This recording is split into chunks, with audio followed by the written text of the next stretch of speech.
코로나를 통해서 많은 어려운 가운데 있지만은 하나님을 사랑하는 하나님의 귀한 백성들, 하나님의 전에 나와 또 영상을 통해서 귀한 예배 드릴 수 있도록 은혜를 내려주신 하나님 감사합니다. 오늘 또 귀한 하나님의 음성을 듣는 시간입니다. 성령님 역사하여 주옵소서. 예수 그리스도의 이름으로 기도드립니다. 아멘. 우리가 이 베드로서를 보게 되면은 이 베드로서는 회람용이라고 합니다. 그래서 교회마다 그 베드로 전후서를 갖다가 이렇게 보내줘서 그것을 읽어서 이제 어떠한 은혜를 받게 하기 위해서, 그래서 그 베드로서가 쓰여질 당시는 이제 네로 황제의 박해가 시작될 쯤에 이 베드로서가 기록이 되어 있기 때문에 그 산 가운데 뭐 이제 박해가 들었으니까 얼마나 힘이 들겠습니까? 우리가 그날 극복할 수 있도록 격려하고 그 힘을 북돋워 주기 위해서 우리가 이 베드로서가 기록되게 됩니다. 그래서 우리가 이 베드로서 우리가 2장을 보게 되면은 우리는 예수 그리스도를 믿음으로 말미암아 바로 하나님의 자녀가 되었거든요. 그러니까 우리는 이 예수 그리스도를 믿음으로 말미암아 완전히 신분의 변화가 일어나는 거예요. 세상에 어떠한 그러한 자녀에서 이 하나님의 자녀가 되었다라고 하는 거죠.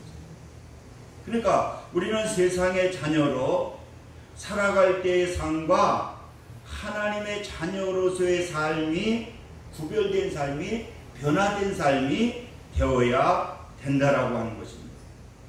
그래서 오늘 우리가 베드로전서 2장 1절에 보게 되면은 바로 예수 안에 있기 전에 우리는 이러한 죄의 속성을 가지고 있었다는 거예요.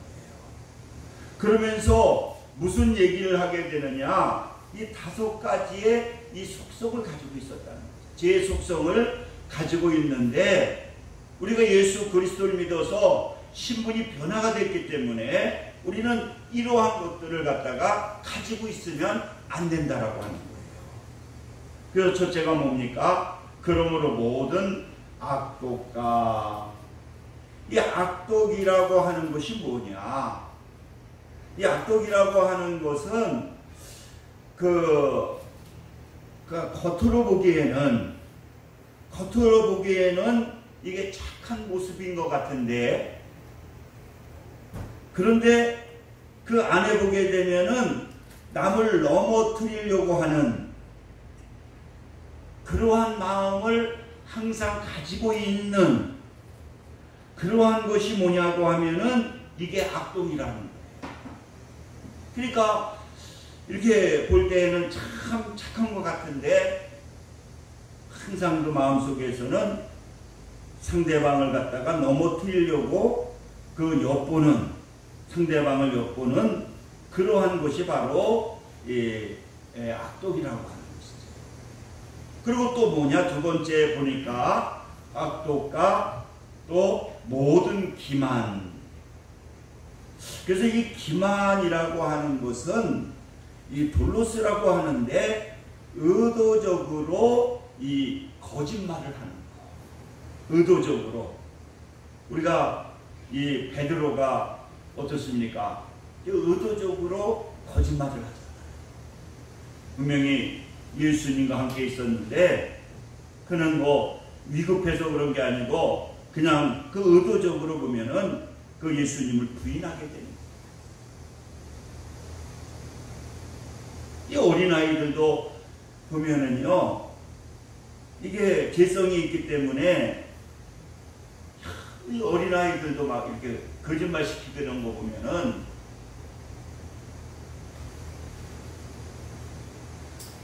제가 아는 여기 성북교회에도 전도사님으로 있었던 그 목사님이 아무튼 참 고생을 많이 당했어요. 그 술집에 나가는 아가씨가 교회를 나와가지고 그 아이를 갖다가 키워줬거든요. 그 술집에 나가시고 어디 갔는지. 근데 한참 만에 돌아와가지고는 방을 하나 얻을 돈을 달라. 방을 얻을 돈을 달라고 해서 무슨 돈이냐. 지금 아이만 키워줘도 고맙게 생각해. 그랬더니 경찰에다가 신고를 했어요. 아이를 추행했다고. 뭐 아이를 업어주면서 뭐 손이 뭐 팬티로 들어갔느니. 그런데 그 사모님이 그러는데 그렇게 그 아이가 영약하더라고요. 그 목사님은 딸만 둘인가 셋 때는 그 딸이 벌써 회사 직장 생활하고 그러는데 목사님이 그럴 뿐이 아닌데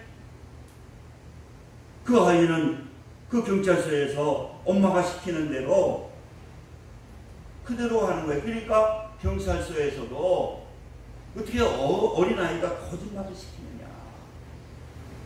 그리고 자꾸만 이제 그 목사님이, 그 전도사님이 나이가 드셔서 장신 공부를 하셨는데 통합책 목사님이신데 얼마나 그것 때문에 어려움을 당하는지 나중에 이제 탄원서를 쓰고 해가지고 이제 무죄 석방이 되긴 됐는데 또 어머니가 나중에 사모님이 타일르고 그래가지고 아무튼 자기가 잘못했다고 그런 일이 없다고 해가지고 한 몇 개월 동안 고생하다가 그 목사님이 나오셨거든요.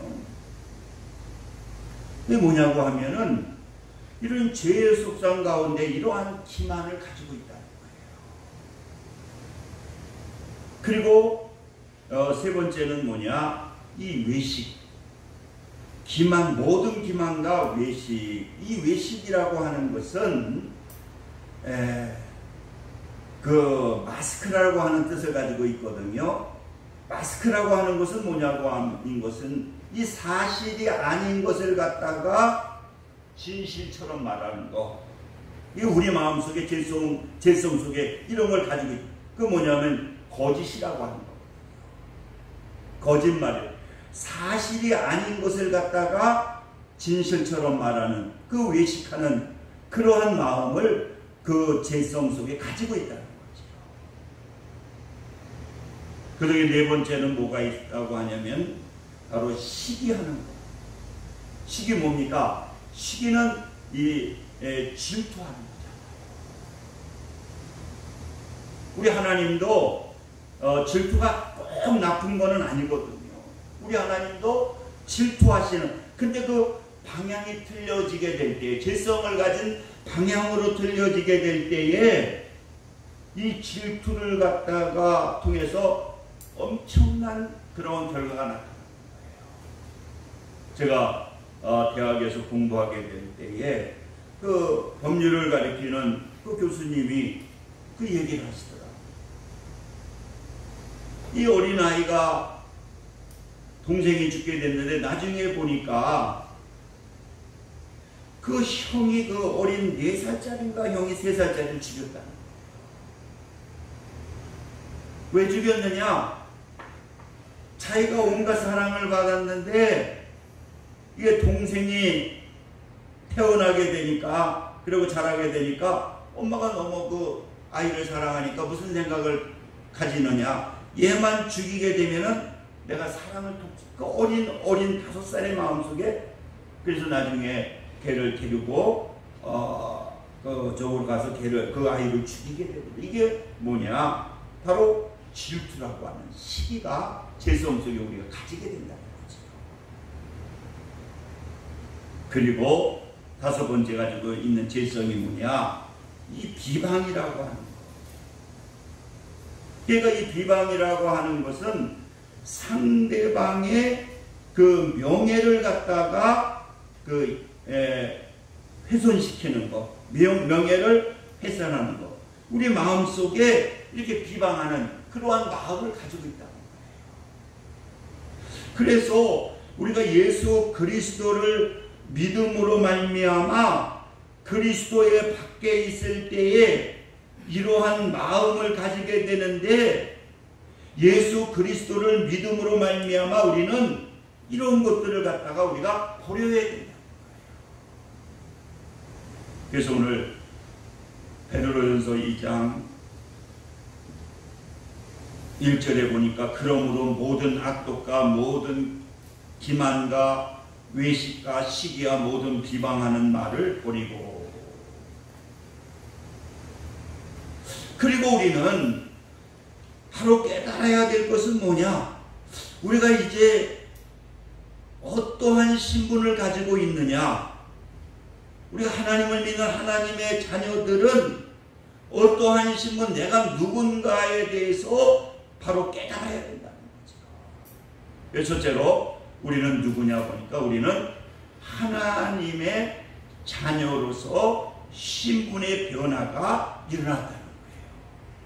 우리는 예수 그리스도를 믿음으로 말미암아 그 예수 믿기 전에는 이러한 속성을 가지고 있었지만은 이제 예수 그리스도를 믿음으로 말미암아 우리는 어떠한 신분의 변화가 되었느냐?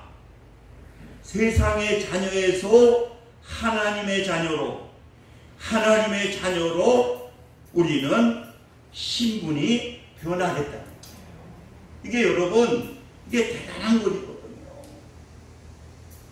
하나님을 믿는 것과 하나님을 믿지 않는 것은, 이것은 여러분 천지 차이라는 거예요. 그래서 로마서 8장 15절에 보니까 너희는 무소하는 종의 영을 받지 아니하고 양자의 영을 받았으므로 우리가 아빠 아버지라고 부르짖느니라.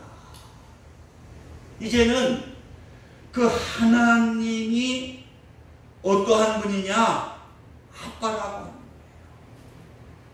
천지 만물을 만드신 그 하나님이 이제는 우리가 신분의 변화가 일어났는데 어떤 분이냐? 아빠, 아버지, 친아버지라는 거예요.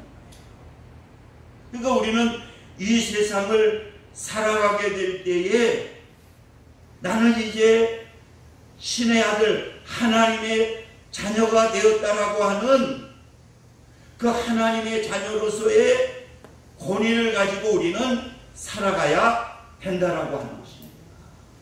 이렇게 우리에게는 신분의 변화가 일어난다는 거죠. 이렇게 신분의 변화가 일어나니까 우리는 어떤 사람이 됐느냐? 오늘 이 본문에도 마찬가지로 왕 같은 제사장이 되었다는 거예요. 할렐루야! 이제 우리는 하나님의 자녀가 되어서 왕과 같은 제사장. 그러니까 우리에게는 뭐가 있느냐? 왕권을 하나님이 주셨다는 거죠. 그렇기 때문에 우리에게 이 왕권을 주셨기 때문에 그 영접하는 자, 곧 그 이름을 믿는 자에게는 하나님의 자녀가 되는 권세를 주셨으니, 그러니까 하나님의 아들만이 아니라 아들에 따르는 그러한 권세가 우리에게 주어지게 되었다는 거예요. 그래서 우리가 마가복음 16장 17절에 보니까 믿는 자들에게는 이러한 표적이 따르리니 곧 그들이 내 이름으로 귀신을 쫓아내며 새 방언을 말하며 뱀을 집으며 무슨 독을 마실지라도 해를 받지 아니하며 병든 사람에게 손을 얹은 즉 나으리라 하시더라. 이렇게 우리에게는 하나님의 자녀가 되었기 때문에 하나님의 자녀로서의 그 권세가 주어지게 된다. 그 우리가 그 옛날에 보게 되면은 이 철종이라고 하는 임금이 있습니다. 그래서 우리가 그 강화도령이라고 나중에 이분이 그 왕이 되거든요. 이 철종이라고 하는 원범이라고 강화도에서 그 고아로 그냥 어떻게 보면은 거지처럼 살았거든요. 그 부모가 뭐 역적으로 몰리고 뭐 여러 가지에서 고아가 되다시피 해가지고는 그 나무 팔아서 먹고 살 정도로, 근데 나중에 왕이 죽었는데 후사가 없는 거예요. 나중에 찾고 찾아보니까 그 원범이라고 하는 나중에 철종이 되는데 이 사람을 갖다가 이제 찾아가지고는 그 나무하고 내려오다가 이제 그 왕궁에서 사람들이 와서 그를 데려가고, 그래서 벼랑간의 왕이 됐거든요. 그러니까 그 왕이 되면서부터 뭡니까? 그 종에 불과한 신분이 그 왕의 신분이 되면서 모든 그 권세가 그에게 주어지는 거예요. 우리 하나님을 믿는 하나님의 자녀들에게도 이 하나님의 자녀가 됨을 통해서 왕과 같은 제사장, 왕의 어떠한 그 신분, 거기에 따르는 그 능력이 하나님께서 우리에게 주어지게 된다. 그 주어진 것을 우리는 사용해야 되는데, 우리에게는 무슨 능력이 있습니까? 이러한 표적의 때의 이름으로, 예수님의 이름으로 우리가 귀신이 쫓겨나고, 우리가 벌써 언어의 방언을 바라며, 뱀을 짖으며 무슨 독을 마실지라도 해를 받지 아니하며, 병든 사람에게 손을 얹은즉 나으리라 하시더라. 이렇게 우리에게는 뭐가 있느냐? 이 왕과 같은 그 권세가 우리에게 주어지게 된다. 우리는 믿음을 가지고 주어진 것을 갖다가 사용하게 될 때에 그 왕과 같은 그 권세가 우리를 통해서 나타나게 된다. 여러분, 우리가 사도행전에 보시기 바랍니다. 그분들이 예수를 믿고 성령이 충만하게 될 때에 그들에게 그러한 권세, 왕과 같은 권세가 막 나타나게 됩니다. 막 귀신을 예수의 이름으로 쫓아내고요, 병든 사람에게 막 손을 얹어 기도하게 될 때에, 병든 사람에게 기도하게 되니까 어떻게 됩니까? 치료되는 그러한 역사가 나타나게 되고, 그리고 우리가 민수기 6장의 말씀처럼 그 축복권을 주었기 때문에 우리가 축복하게 되면은요, 그 축복한 것이 이루어지는 그러한 역사가 나타나게 된다. 그래서 민수기 6장 27절에도 보게 되면은 그들이 이같이 내 이름으로 이스라엘 자손을 축복할지니 내가 그들에게 복을 주리라. 그러니까 우리는 이러한 권세를 가지고 있기 때문에 우리는 믿음을 가지고 그 권세를 사용하게 될 때에 그 권세가 그대로 나타나게 되는 그러한 역사가 나타나게 된다. 그리고 왕과 같은 그 제사장, 그래서 만인 제사장이라고. 우리 예수 믿는 분에게는 구약에는 제사장이 선별되어 있지만은 하나님의 자녀된 모든 우리들에게는 뭐냐? 제사장의 만인 제사장이라고 해서 우리는 이제 하나님 앞에 무조건 직고하게 되면은 응답해주는 그러한 역사가 나타나게 됩니다. 우리는 마음껏 하나님께 기도하게 되면은요, 분명히 하나님께서는 그 기도를 들으시고 응답해 주시는 그러한 역사가 나타나게 됩니다. 그래서 요한복음 15장 우리가 16절에도 보니까 너희가 나를 택한 것이 아니요 내가 너희를 택하여 세웠나니, 내가 하나님을 택한 것이 아니라 하나님이 우리를 낳으셨다는 거예요. 하나님이 택하셨다는 거예요. 이는 너희로 가서 열매를 맺게 하고 또 너희 열매가 항상 있게 하여 내 이름으로 아버지께 무엇을 구하든지 다 받게 하려 함이라. 그러니까 우리는 이제 어떠한 신분을 가지고 있느냐? 만인 제사장의 신분을 가지고 있기 때문에 우리가 믿음으로 기도하게 될 때에 분명히 그 기도를 들으시고 응답해 주시는 그러한 역사가 분명히 나타나게 된다. 그 유명한 그 감리교회 그 목사님 제가 간증을 들어보니까 그분은 삼각산에서 기도를 해서 기도하는 것이, 왜냐하면 자녀들이 이렇게 다른 방향으로 가고 또 여러 가지 있는데 나중에 보게 되니까 그것이 다 경험이 되고 그릇을 만드는 계기가 되고 분명히 하나님께 기도하게 되니까 나중에 보니까 다 기도한 대로 응답되는 그러한 역사가 분명히 나타나게 되더라. 그래서 여러분들도 여러분들의 자녀를 놓고 또 나라와 민족을 놓고 또 교회를 놓고 하나님께 기도하게 될 때에 분명히 하나님께서는 우리의 기도를 들으시고 응답해 주시는 그러한 역사가 분명히 나타나게 됩니다. 그리고 마지막으로 세 번째는 우리는 누구냐? 우리에게는 하나님께서 복음을 갖다가 전하는 사명을 우리에게 주셨다는 거예요.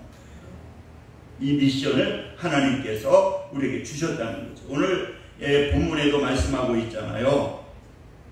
왜 우리가 이렇게 제사장이요 거룩한 나라요 그 소유된 백성이니 이는 왜 그렇게 만드셨느냐? 너희를 어두운 데서 불러내어 그의 귀한 빛에 들어가게 하신 이의 아름다운 덕을 선포하게 하려 하심이라. 우리에게 주신 사명은 뭐냐? 미션은 뭐냐?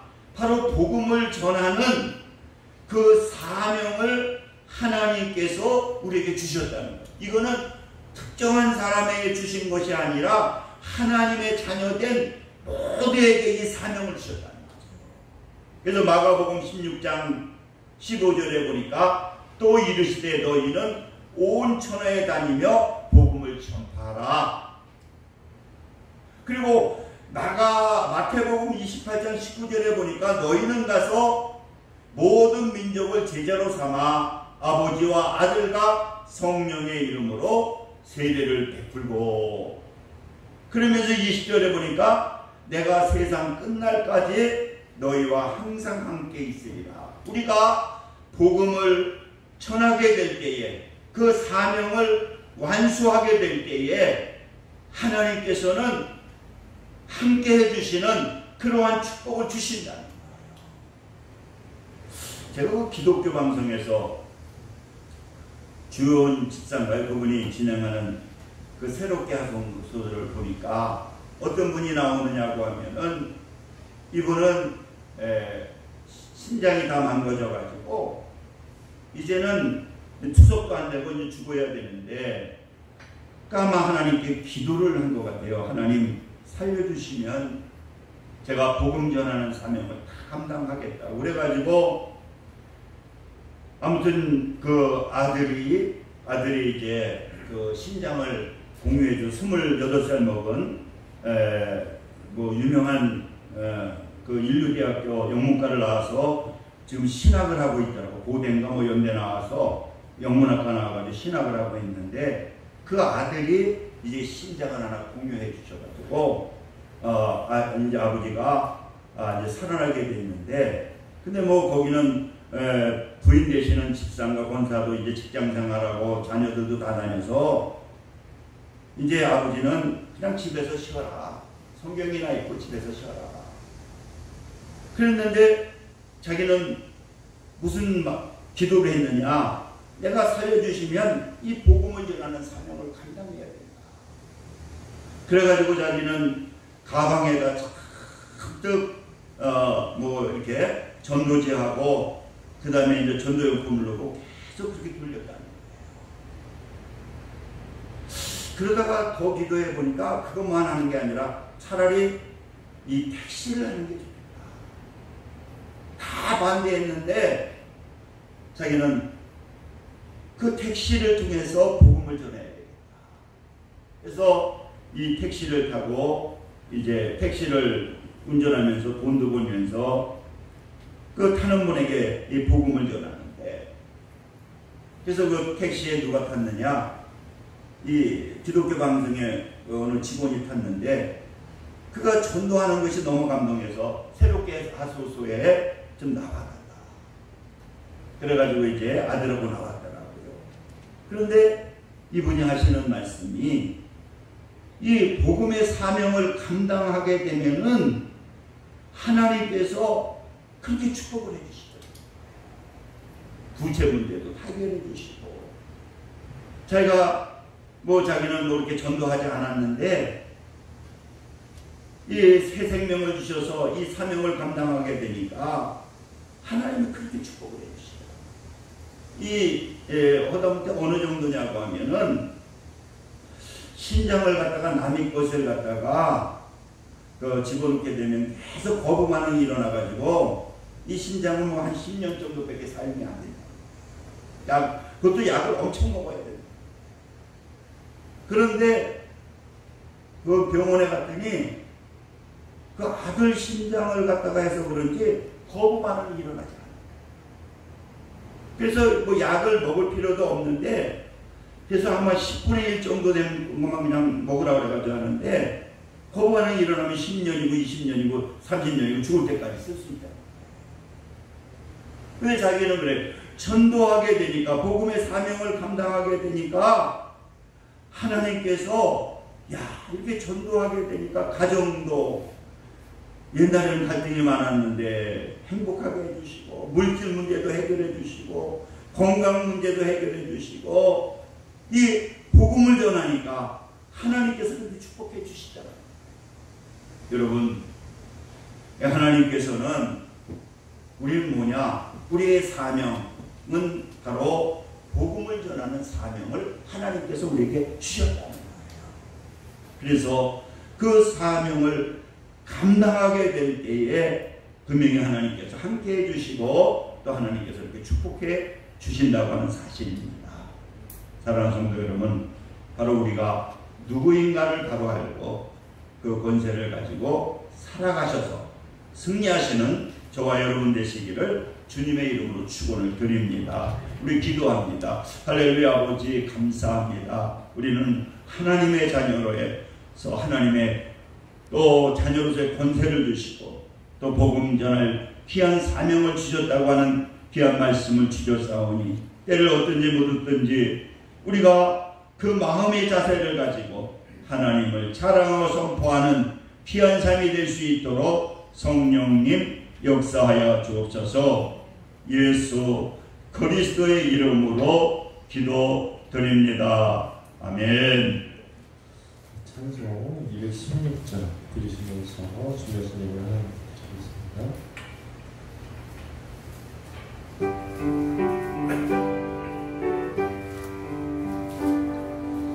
Oh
할렐루야. 아버지 감사합니다. 이 시간 이렇게 정성을 다해 귀한 힘을 하나님께 드렸습니다. 하나님께서 기뻐 받아주시고 넘치는 은혜로 충만케 하옵소서. 예수 그리스도의 이름으로 기도드립니다. 아멘. 우리 일어서셔서 일장 부르시고 축도하심으로 예배를 마치겠습니다.